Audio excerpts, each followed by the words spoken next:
در دام آیت خدا چی گفت؟ گفت فمن شهد منکم الشهر فلیصمه.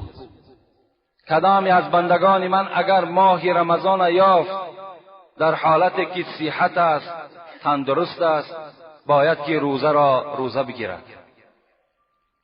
و من کان مریضا او علی سفر، اگر بندگان من در ماه مبارک رمضان مبادا به سفر برآمدند یا اینکه بیمار شدند، خداوند خبر داد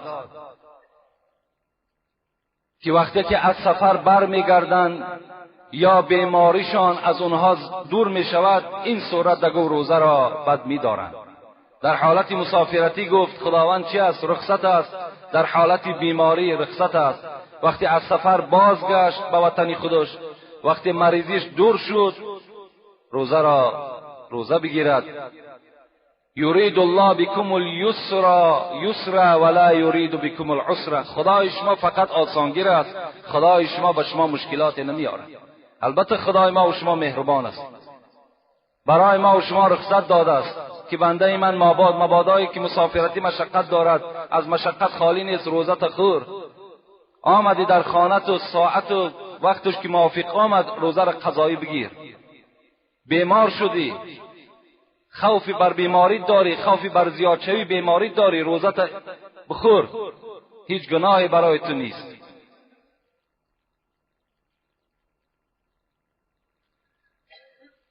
عن ابن عمر رضی الله تعالی عنه قال بنی الاسلام علی 5. فرزند حضرت عمر عبدالله روایت میکنن حدیثه که رسول اکرم صلی الله علیه و سلم فرموده بوده است اسلام 5 پایه دارد. اسلامی که ما و شما دعوا میکنیم الحمدلله مسلمان هستیم یا مؤمن هستیم، باید که بر این 5 چیز ما و شما قائم باشیم. اگر این 5 چیز در ما و شما باشد، این صورت ما با زبانی دراز می توانیم گفته که الحمدلله ما مسلمان هستیم. اینا چیا هستند؟ شهادت ان لا اله الا الله محمد رسول الله.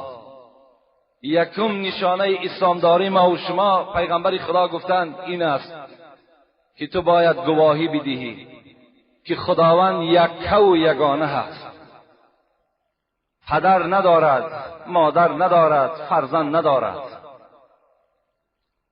و گواهی میدی هم این که محمد بنده خداست، پیغمبر خداست، فرستاده خدا به سوی خلق است تا که احکام شریعت را برای ما و شما تعلیم بدهد.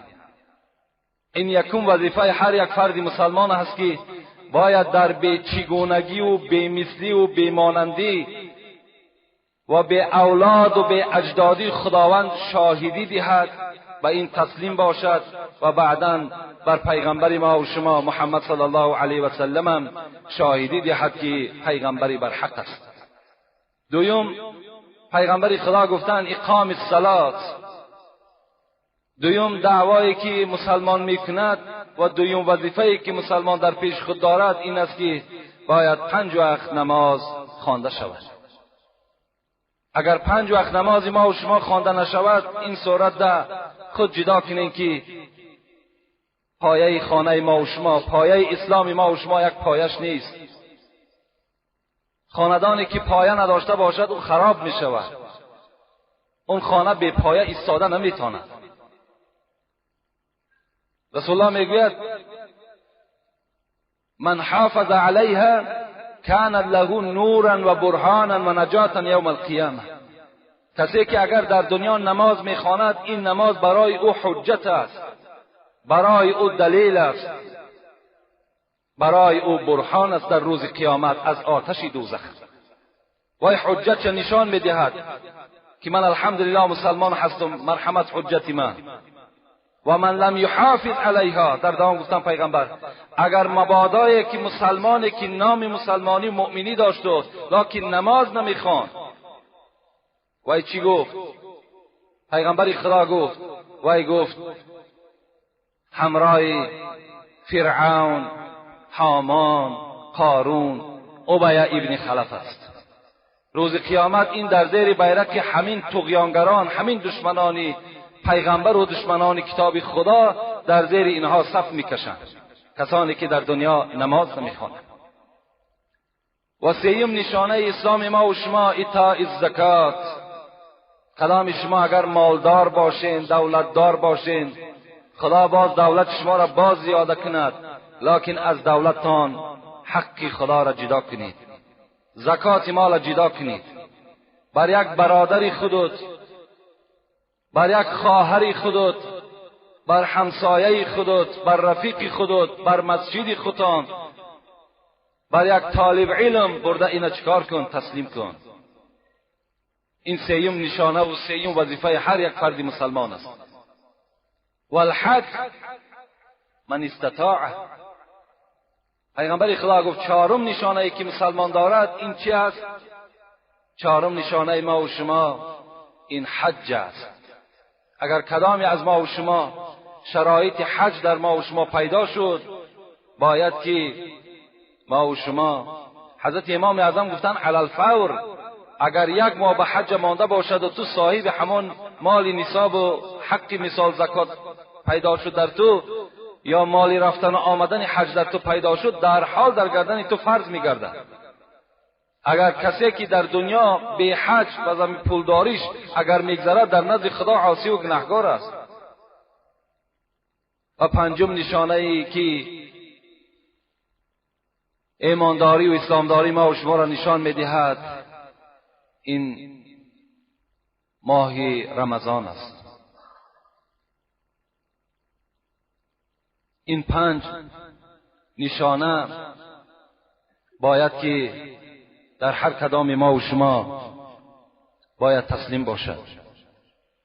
این صورت ما و شما می توانیم بگوییم الحمدلله ما بنده خدا هستیم، ما امت پیغمبری خدا هستیم. اگر یکی از این در کدام ما و شما نباشد، باور کن دین ما و شما، اسلام ما و شما ناقص است. حضرت ابو هریره میگوید رسول اکرم فرمودند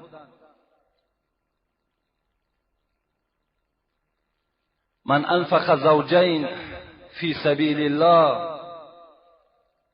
نودی من ابواب الجنه یا عبدالله هذا خیر. رسول الله گفتند اگر کدام از امت من یک جفت یا یک اسب ماده با همراهی نرش، یا یک اشتری ماده را با همراهی اشتری نر، یعنی هر یک چیز با همراهی جفتش اگر در راه خدا خیر کند، چی گفتند؟ رسول الله گفتند که از درهای جنت صدا می شده است که ای بنده خدا این فعل تو بسیار فعلی پسندیده است، بسیار فعلی خوب کردی. فمن کان من اهل الصلاه دعی من باب الصلاه.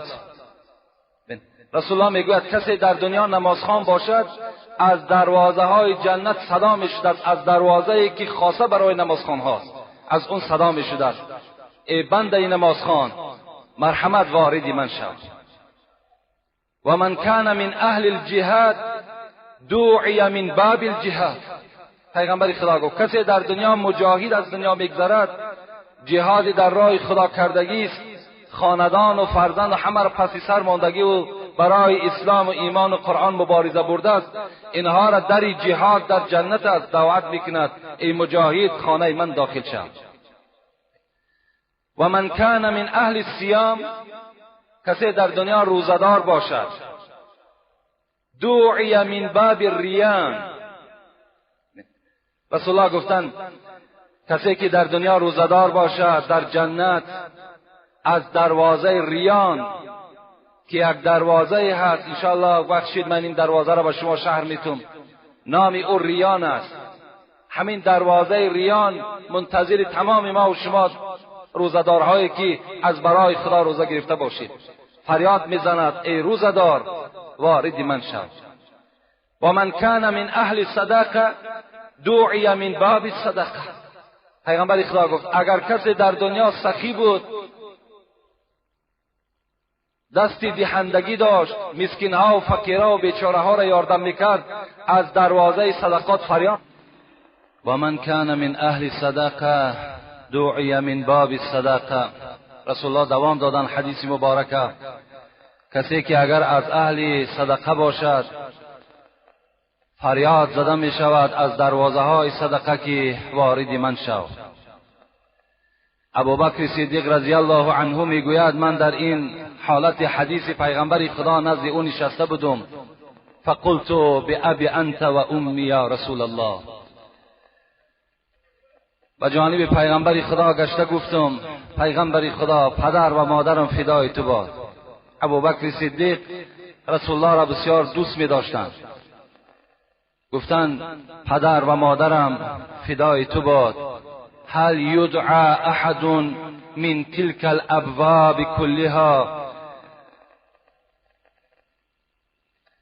رسول الله گفتم آیا شخص یافت می شود که از تمام دروازه های جنت اون شخص را فریاد کرده شود، مثل که از دروازه نماز، از دروازه جهاد، از دروازه روزه، از تمام دروازه ها اون کس فریاد زده شود که وارد من شو؟